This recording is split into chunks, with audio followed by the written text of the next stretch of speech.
Namaskar. Welcome to another episode of Editorial. The death toll in Dr. Shankarrao Chavan Government Hospital Nanded has increased to 35. 35 deaths. My colleague Shashank has done a detailed report on this. I will attach that report with my editorial. But let's talk about healthcare. Let's talk about healthcare system in India, and let's talk about where did our government fail. That's the topic tonight. Let's get right into the show.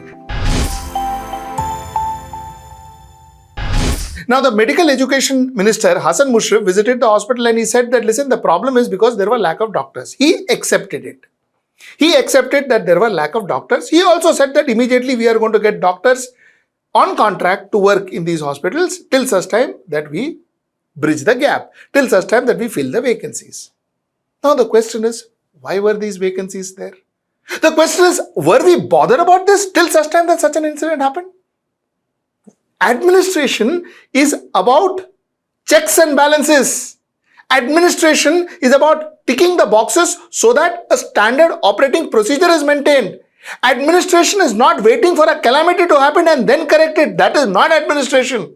It can never be good administration. If a calamity has happened, it has happened because of a bad administration. It has happened because of bad administration, and if you correct it later on, it is not good administration. You just managed to correct a problem that you created. Now, I'll tell you what I'm trying to say. What I'm trying to say is, according to some reports, there were 15% vacancies in medical and administrative staff. 15% vacancies, and nobody filled it. Why?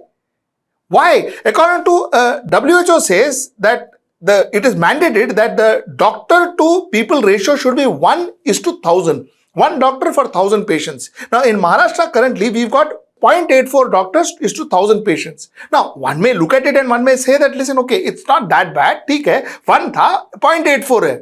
But let's not look at it that way. Let's not look at it that way, because I'll tell you, the ratio of 1:1,000 in a place like Mumbai will be far higher. Will be far higher in a place like Mumbai, Thane, Navi Mumbai, Pune, Nashik, Nagpur, and so on and so forth. The ratio will be higher. But in small places like Nanded, Parbani, Sangli, I don't know, these places the numbers will be lesser. So there the numbers, the gap will be larger, and here the gap will be shorter. So therefore, if you look at it overall, it is 0.84%. So let us not just go by that figure and say, okay, we are not that bad. That may not be the true picture on ground. That may not be the true picture on ground. Now, this is something that the administration has to foresee, has to warn, has to trigger alarms, red flags, that there is a problem, we don't have doctors. 16 infants died, for crying out loud, 16 infants. Who is responsible for this? You see, the point that I want to make is that we have a problem. And the problem is that we couldn't care less when it comes to health. We are more bothered about religion, who says what about what religion, and which mosque and which temple and all that. We couldn't care less for our health. And that's precisely why a politician and the person who sits on our head as our rulers do not bother about your health. I have been constantly talking about why health, education is more important than anything else in this world. But normally I don't get viewers either. Because we are not bothered about our health. Now, as much as the politicians, we are responsible to the families of those 16 infants. We are responsible because we have to answer them. Because we chose our people wrong. Because we were allowed that to happen. I'll give you some more examples. This is October 3rd story. Parent of a 11-month-old infant, Taimur Mio, were aghast when he began foaming at the mouth. They say that the child was given phenyl by the nurse instead of vitamin syrup. Phenyl instead of vitamin syrup. This happened in our hospital. Okay, I'll give you more. A 17-year-old ailing child lost her life after she was thrown out of a hospital in Uttar Pradesh, Manipuri.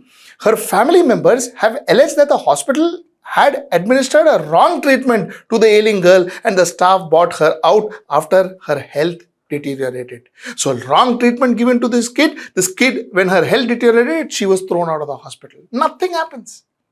You see, all this thing happens in India. And the point is why? Why? Because we keep quiet. It doesn't matter to us. We don't talk about it. I'll give you more cases. A tribal woman was carried in a dolly, a makeshift stretcher, due to the lack of proper roads after she went into labor and gave birth in the transit. Arey, ye sab kab hota tha? This was in the 18th century, 19th century. This is the story of 19th century and it is still happening in 2023 in India. We are Vishwagurus, they say. Are we even serious? Are we even serious? A pregnant tribal woman from remote village of Bokaro district was carried in a cot by villagers for 3 kilometers, where she gave birth to a girl but had to lose her child on the way during the journey. In a cot. 2023, Vishwaguru, Moon, Chandrayaan. I mean, look at it. Is this not to India? And this, more than blaming the politicians, blame ourselves. Because we created that politicians. We don't give impetus to health, so they also don't give impetus to health. Have you seen a politician talk in a rally saying that, you know what, I am going to give health, I am going to give hospitals, itna hospitals karega, we'll put this much doctors, we'll put this much nurse, okay, I'm going to have this kind of hospital, is this kind of medical college, out of this medical college, 50,000 doctors will be passing out in 5 years or 10 years, and then these 50,000 doctors will go. And if the politician says that wo rally mein koi baithega nahi, nobody is going to sit in that rally. They will all walk out. They'll say, kya boring topic hai. Even he says, oh mandir na, wo hamara tha, wo ye na hamara tha. Then you all of us sit and talk. All of us sit and listen. All of us sit and listen, and that's the problem. So here we are. Why are we blaming the politicians alone? We have a chalta attitude even when it comes to our life. I mean, how worse can we get? Even when it comes to our life. I will give you some more example before I get into some. I want to show you something where rat nibbled into a patient's eye in the ICU of BMC run hospital. The June story, 2020 to 2021. So all this, and Mumbai Municipal Corporation Hospital. All this happens. See, the thing is very simple, and the point that I wanted to make. These are the hospital that you see. These are the kind of public hospitals, government hospitals in America. That's the picture you are seeing. Okay, ठीक है. You will say it's America, it's too big a country. ठीक है, let's remove that. This is the picture that you see of a country like Thailand. This is the picture. A government hospital in Thailand. Look at the picture. And now, this is the picture that you see of an Indian government hospital. Do you see the difference? So, what exactly are our priorities? I don't ask the government this time. I don't ask anybody. I'm asking you, what are our priorities? Is our priority about how people talk about our dharma, or how we build our temples, or how we build our mosques? Or is our priority to ensure that our children, their life is saved? What is our priority? Is it our priority to spend more money on advertising and saying how great our leaders are and how we are so good that, everything is like, the golden days and all of that? Is that our priority? Or is our priority to take that money and spend it on medicines, spend it on healthcare of a child? How many more infants should die before we understand where we stand as far as healthcare is concerned? I'm sorry, I am a little emotional, and I am emotional is because I have been talking about this for months. Take any of my editorial, most of my editorial talks about healthcare. Neither are the public doing anything about it, nor the government. Because unless and until we talk about it, unless and until we ask for it, you're not going to get it. You're not going to get it. And if these children lost their lives, we are equally responsible. That's the point I wanted to make. Before I end my editorial, a point of view. You see, yesterday, 30 is what people put it as. 30 journalists were visited by the Delhi police. They were picked up from their homes. They were interrogated in their houses. They were interrogated in the police station. the complaint was that the channel called NewsClick, they had some money from some sources which were anti-national sources. They were paying NewsClick for spreading Chinese propaganda, and that is why this entire action happened. Now the point is, I don't know what is the story. I'm sure we will come to know the actual story in a few days, months, or maybe a year.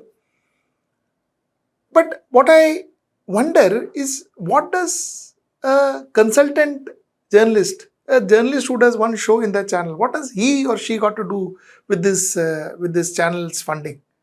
The channel's funding has to be investigated. It should be investigated, and definitely should be investigated. That is nice. But what has that journalist got to do with it? What have the journalists done? What have they done? How are they involved? And if you really want to talk to them, interrogate them, ask them questions, call them, send them a summons, call them, ask them questions, and send them back. That's the way it is, isn't it? Isn't it? Because end of the day, a journalist's work is in front of you. The point is, interrogating somebody whose work is in open forum. What is the point of interrogating and rounding up 30, 40 journalists? You see, what really happens is, this gives a feeling that it gives a feeling of intimidation. And the feeling of intimidation is what is absolutely scary. And that's what takes us close to fascism. When a journalist is intimidated, then the question arises, is he being called because he has been funded by some anti-national elements, or is he called because he is talking against the government and against the prime minister or against some leaders? Is that the reason? Doesn't the question arise? Why would the system, the administration, the government want such questions to be arised? Then when the world says that we are low on our press freedom index, then how are they wrong? That's the point I want to make, because I didn't see the same zeal of going in the morning, picking the person up and taking him into a police station when it came to Brij Bhushan Sharan Singh. He was accused for sexual harassment. ये same zeal नहीं था. This had same. This was 6 o'clock in the morning, 8 o'clock in the morning, they were picked up. So I wonder why this happens. That's the question I wanted to ask. So till I see you next time, that's tomorrow at 10 p.m. Namaskar.